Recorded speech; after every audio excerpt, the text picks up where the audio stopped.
النهارده الدنيا اتقلبت. اهل الشر في الارض ضربوا ضربه جويه في الدوحه جوه قطر. ليه بقى؟ علشان بيصفوا حسابات مع جماعه حماس مع حاجات غريبه كده. المهم الدوحه دي فين؟ في قلب قطر. ومن الغريب هنا ان ده يحصل في دوله فيها اكبر قاعده امريكيه بره حدودها في قلب الشرق الاوسط كله. السؤال: وجود قواعد أجنبية في الدول العربية، يا ترى ده بيحمي ولا بيزود الموضوع؟ قاعدة العديد موجودة في قطر. قاعدة العديد دي أصلا مش قاعدة عادية، دي فيها آلاف من الجنود الأمريكان موجودين جوه قطر، ومقر مهم جدا للعمليات في المنطقة. اللي حصل عمل دوشة كبيرة. الأمم المتحدة نفسها أدانت في الموضوع، وبريطانيا قالت إن ده تهديد للاستقرار.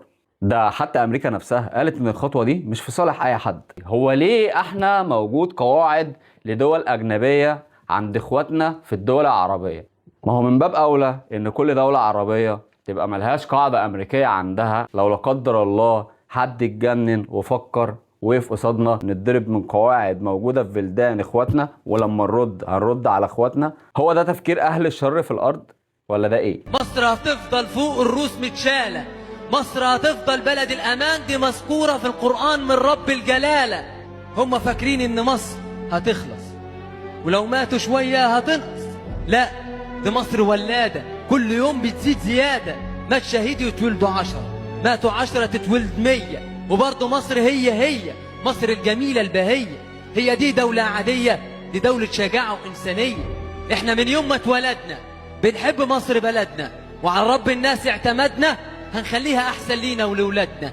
مهما كان التمن غالي هتفضلي يا بلدي في العلالي. بقول للعالم كله بالذات انجلترا وامريكا، وعد بولفور واتفاقيه سبيكو اللي انتوا عملتوها، قسمتوا الدول العربيه لجزيئات عشان تقدروا تتحكموا فيها، ووعد بولفور اللي جبتوا لنا بيه يهود اوروبا عندنا، انتوا ما تقلوش حاجه عن اللي بيحصل في فلسطين من ضرب او قصف او اي حاجه تغضب اي ديانه سماويه ليكوا يد فيها.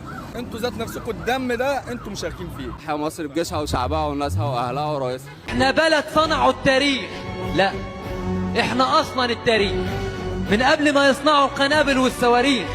لو كنت مش شايف تبقى مكفوف. احنا التاريخ من ايام السيوف. لو حبيت تعمل في نفسك معروف اتفضل اقرا التاريخ وشوف. في ناس كتير منها انا متغاظ، بس ادبي وحيائي مش قادر اقول الفاظ. انت ليه مش عايز تفهم يا سئيل؟ احنا اللي عبرنا خط بارليف وهزمنا اسرائيل. اوعى تنسى تعمل متابعة وخليك فاكر دعمك يعني متابعتك هيوصل صوت اخواتك. شكرا.